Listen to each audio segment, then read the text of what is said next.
Bonjour, dans cette vidéo tutotellerie, nous allons voir aujourd'hui donc l'habillage du carré d'agneau, la cuisson ainsi que de lever des pommes noisettes et la cuisson. Donc pour ce faire, vous demandez à votre boucher un carré d'agneau. Voilà. Sur ce carré d'agneau, la première chose que nous allons avoir à faire, c'est l'habillage du carré d'agneau. Pour ce faire, sur le carré d'agneau, donc nous allons venir manchonner, c'est-à-dire enlever une partie de chair qui se trouve sur la partie haute des côtes.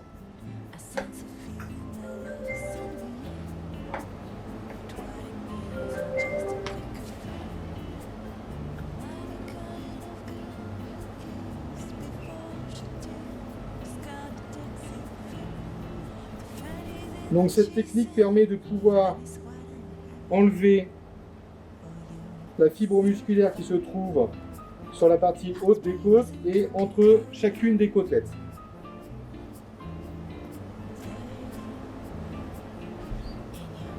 Une fois que nous avons rendu à cette opération, nous allons gratter chacun des os pour pouvoir enlever la fibre musculaire.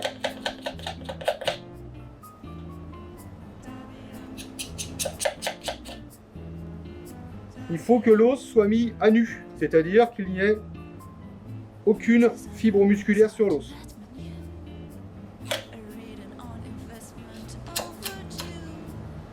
Pour ce faire, on utilise notre couteau désosseur, donc un couteau avec une lame extrêmement dure et rigide.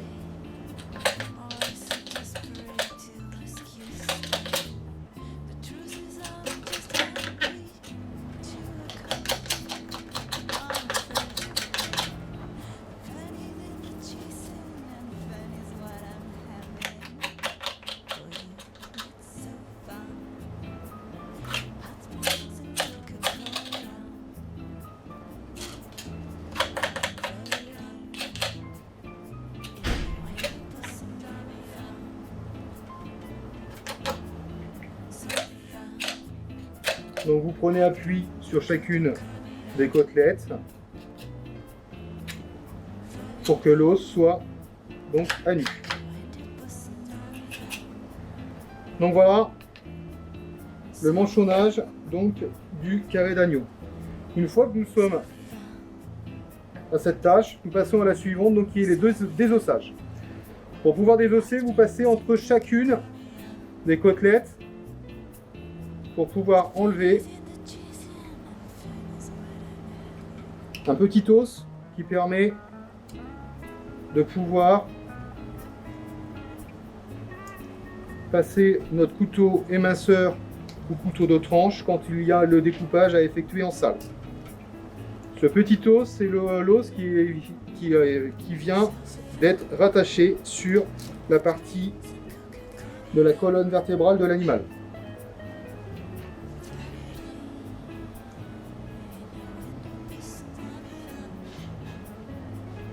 Voilà le petit os. On vient extraire. Donc sur chacune des côtes, vous avez ce petit os. Donc à enlever.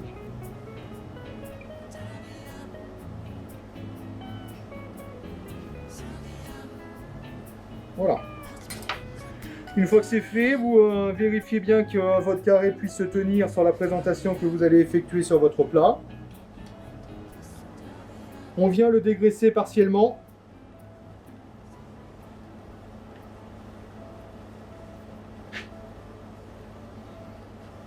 Une fois que le dégraissage est effectué, nous allons prendre notre couteau et marquer par quadrillage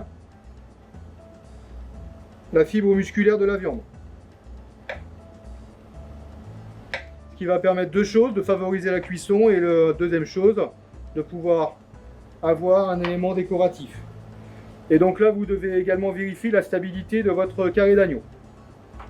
Une fois que j'ai fait ça, je vais venir utiliser ma poêle qui va me permettre de pouvoir cuire mon carré. Je viens utiliser l'ensemble des parures donc, qui viennent également donner du goût à mon carré d'agneau. Et je viens prendre du thym ou du romarin. J'en prends 2 à 3 brins que je viens positionner dans le fond de ma poêle et je vais venir poser mon carré d'agneau dessus en position la plus stable. Et sur chacun des os, je vais aller chercher du papier d'alu pour pouvoir les recouvrir de papier d'alu. Le papier d'aluminium va avoir la fonction de pouvoir protéger les os de la coloration par rapport à la chaleur du four.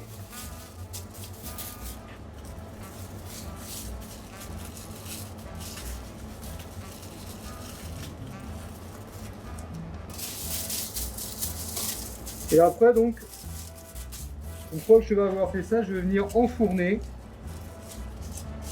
mon carré d'agneau dans mon four préalablement chauffé à 180 degrés. Le temps de cuisson est extrêmement important parce que la cuisson de l'agneau se mange rosé. C'est-à-dire qu'il faut que je puisse calculer le poids de mon carré d'agneau. Le poids de ce carré d'agneau là est d'environ 500 grammes. Le temps de cuisson, pour avoir une cuisson rosée, on dit qu'il faut le mettre 20 minutes par livre. Donc là, un petit peu moins de 15 minutes, comme il fait moins de 500 grammes. Donc mon four préalablement chauffé, j'enfourne 15 minutes à 180 degrés. Nous allons passer à la deuxième opération, donc, qui est les pommes de terre. Donc là, la quantité de pommes de terre, environ 200 grammes par personne.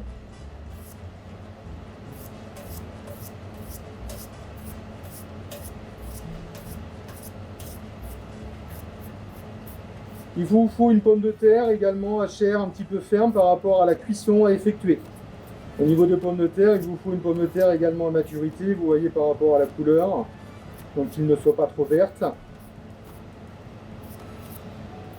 qu'on doit garder bien sûr une couleur jaune au niveau de notre légume par rapport à la cuisson, ainsi qu'une coloration pour une pomme de terre noisette, donc plutôt brun clair. Pour pouvoir effectuer votre pomme noisette, il faut des pommes de terre plutôt d'un gros calibre. Donc prendre la pomme de terre, toujours commencer par les extrémités, de pouvoir enfoncer la cuillère à pomme parisienne, puis exploiter la totalité de la surface de la pomme de terre. Donc essayez de valoriser au maximum votre légume. Il vous faut également dans ce que vous appelez à la maison une casserole et dans le mode professionnel une russe, dans laquelle on met les billes de pommes de terre et en aucun cas elle doit être superposée. Elle doit recouvrir la totalité de la surface de notre casserole.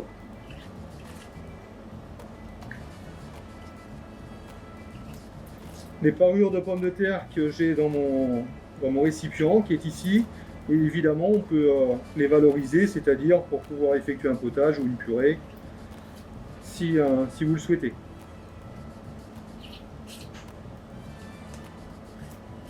Donc là je suis sur ma dernière pomme de terre et après nous allons procéder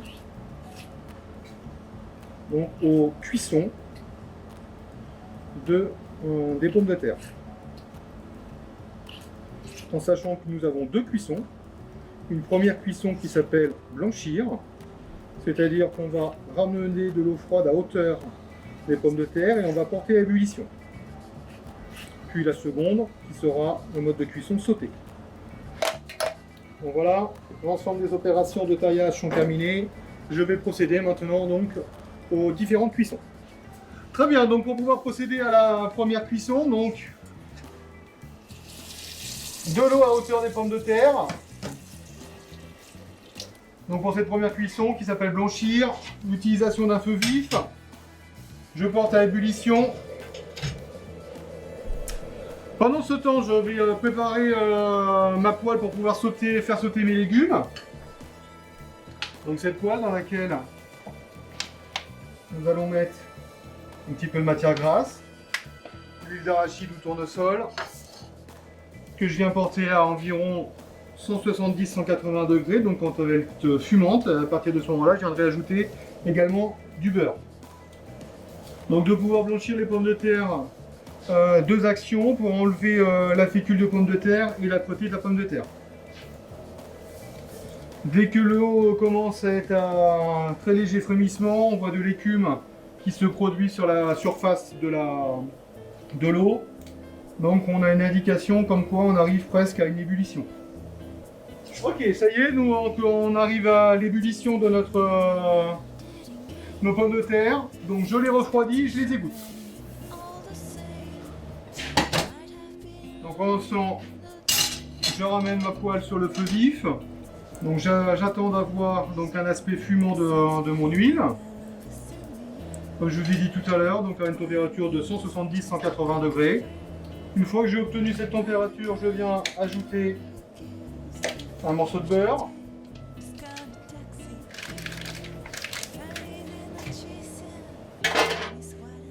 Je vérifie que mes pommes de terre soient correctement égouttées.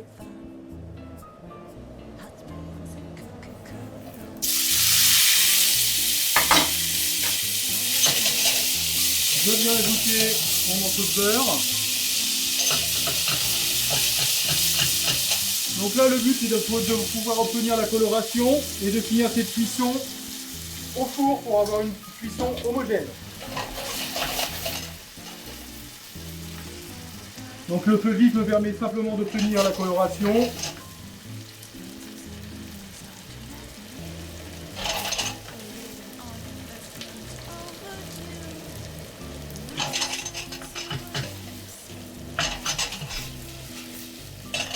Là, vous voyez, on commence à avoir une très légère coloration brun clair.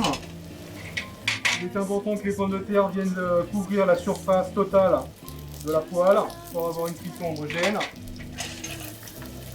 Et après, nous allons procéder à la réalisation du jus de cuisson de notre carré d'agneau.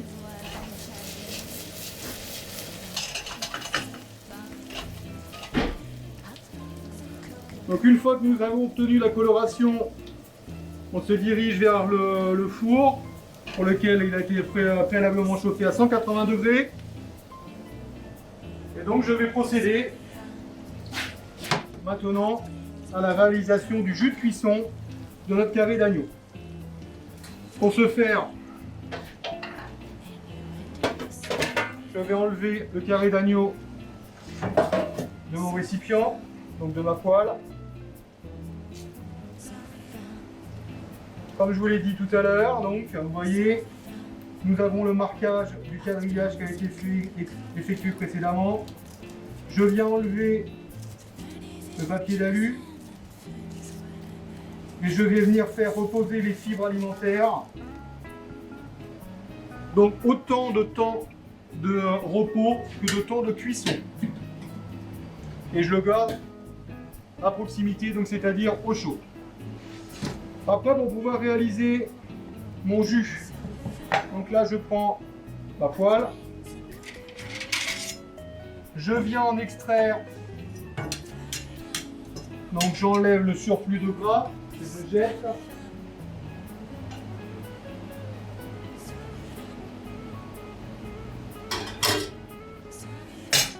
Je ramène mon récipient sur le feu vif, donc pour pincer les sucres. C'est-à-dire de pouvoir porter à une chaleur intense l'ensemble des fibres musculaires de notre agneau. Pour la réalisation du jus, j'ai besoin d'un vin blanc sec, de jus d'agneau, donc c'est un produit industriel que vous pouvez trouver également dans grande surface. Vous entendez un léger crépitement. Donc ce sont les protéines de la viande sous l'action de la chaleur qui coagulent, donc qui va nous permettre de pouvoir donner du goût. Quand il y a la coagulation des protéines, vous le voyez sur les extrémités de notre récipient, un dégagement de fumée. Une fois que j'ai fait ça, je réduis l'intensité de chaleur sous mon récipient. Je prends mon alcool et je vais déglacer. On doit entendre une réaction.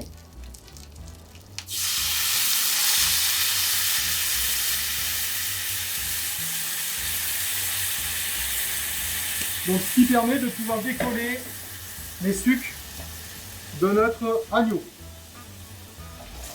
Je vais jusqu'à une réduction totale de l'alcool.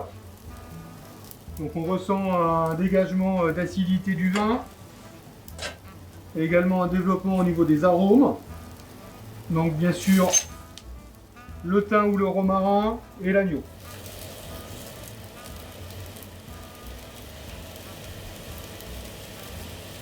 Une fois que l'évaporation quasi complète sera effectuée, j'ajouterai du jus d'agneau et de l'eau également pour pouvoir effectuer mon jus. Le jus, on est sur quelque chose qui est non nappant.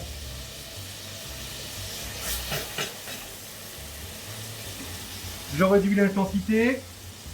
Je viens ajouter une petite quantité d'eau.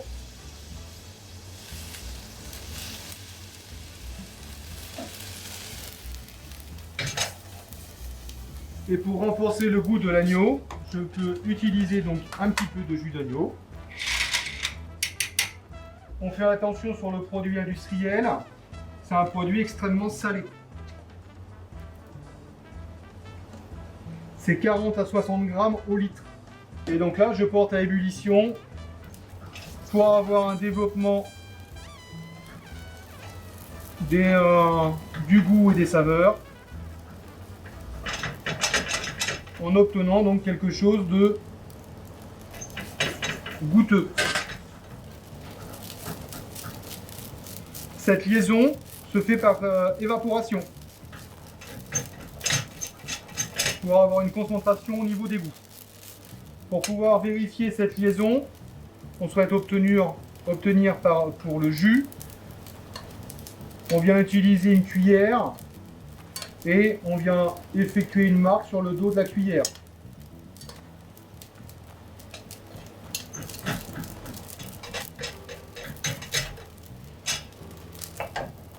Je prends ma cuillère, je regarde donc la liaison, comme je vous l'ai dit tout à l'heure, c'est un jus. C'est quelque chose de non nappant.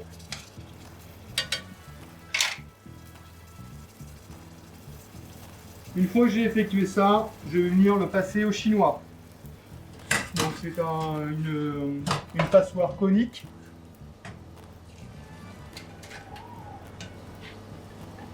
Ce jus, je vais le garder pour pouvoir servir avec mon carré d'agneau.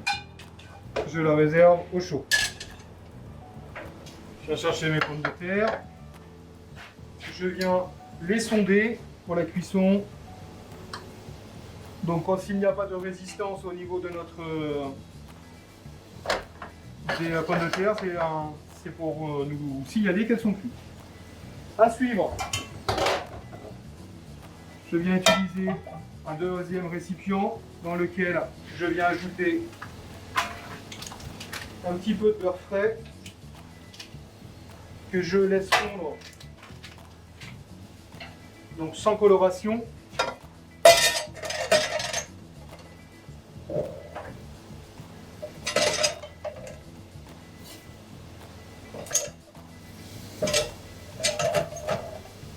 Donc le beurre frais va pouvoir me ramener du goût et le côté brillant au niveau des pommes de terre.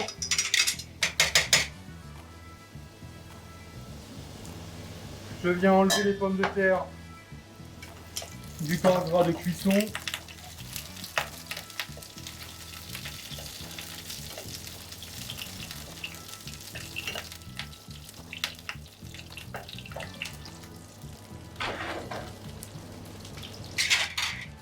Je vérifie l'assaisonnement. Je viens enrober les pommes de terre du porc gras de cuisson. Je viens ajouter du persil haché frais. Donc je le mets à la fin pour ne pas avoir de cuisson au niveau du persil, donc il reste bien vert. Et une fois que j'ai fait ça, je vais commencer à effectuer mon dressage. Donc pour ce faire, nous avons besoin d'une saucière, d'un légumier et d'un plat ovale.